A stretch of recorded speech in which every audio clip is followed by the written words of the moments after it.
My story started 5 years ago. I started receiving some one-to-one coaching at school.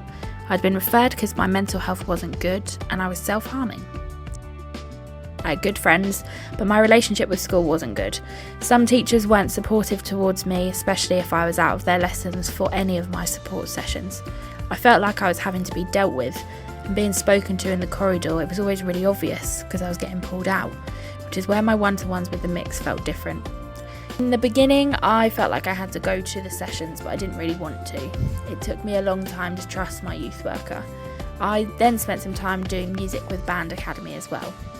My original youth worker moved on, and I bonded with another over their love of music. My mental health at the time, particularly in school, wasn't good. I don't actually know how you put up with me because I was a pain in the bum.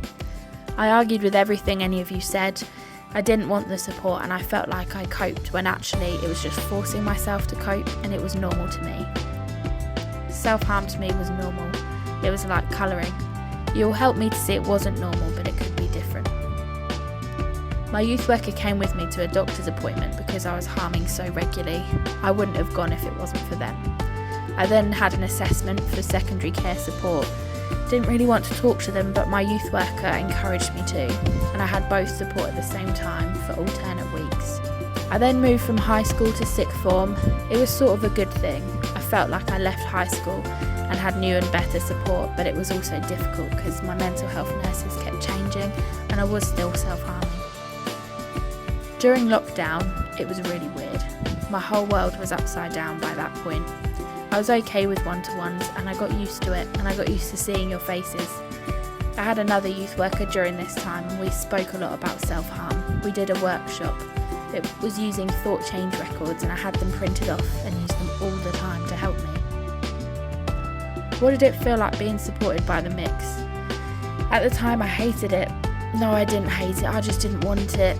I always felt like someone else deserved your time more, but you were still here and you still kept coming.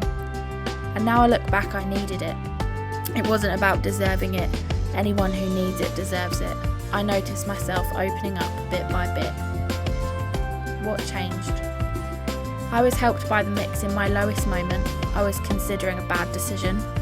My youth worker rang the NHS team for support. They didn't have to do any of that. Technically, it was actually their day off and just so happened to be working extra. Some may say it was meant to be.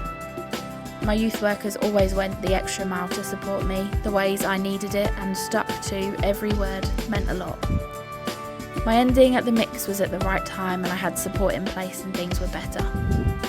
My life now wasn't under support for a while. I can honestly tell you I take antidepressants to support my well-being. I completed school, took my exams despite hardly being in school for a while, and some of my A-level work came about from what I learnt here. And I even got an A. I've been working for a company where I've run transition projects for year 6s to year 7 using drama to help them. I'm also running and delivering suicide and self-harm training for 14 to 18-year-olds to make people more aware of the issue and how to support other people.